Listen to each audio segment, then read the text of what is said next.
Now that we know how to write the counts for quarter notes and quarter rests, we are also going to learn how to write the counts for half notes.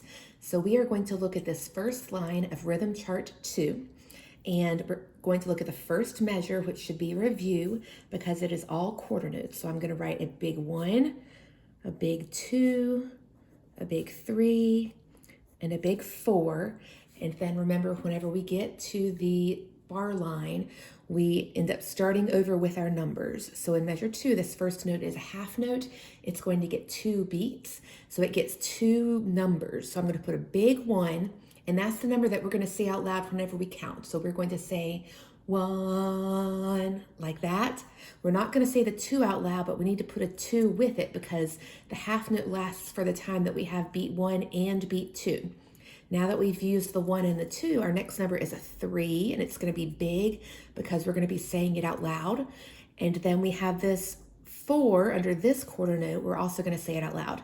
Here's a bar line, so now we need to start our numbers over. So we're going to have a big 1, big 2, and then here's a half note. So we write a big number, which is going to be 3 because 3 comes after 2. And then the next number is going to be small because we're not going to say this one out loud. And the next number is a 4, so I'm writing a small 4. Now in this fourth measure, we have 2 half notes. So this starts on big 1, so I'm going to make it big, and then we're not going to say the 2 out loud, so I'm going to make that small. This half note starts on beat 3, so I'm going to make it big. Then I'm going to write a small 4 because we're not going to say that 4 out loud. Go ahead and look at measure 5 and see if you can figure out how you would write the counts. Press pause while you try to figure it out, and then restart the video to see if you're right.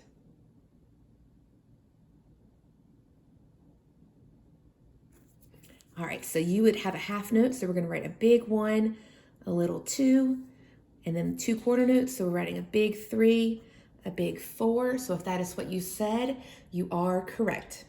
Now look at measure 6, see if you can figure it out. Pause the video while you think.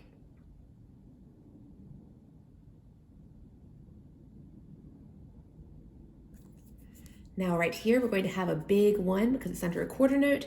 Our next number is a 2, but it's a half note, so we're going to write a small 3 with it, and then we're going to write a big 4. This next measure should be just like measure 1, so 1, 2, 3, 4. And then over here, it's going to be just like measure 3, so big 1, big 2, big 3, little 4. And that is how you write counts for half notes.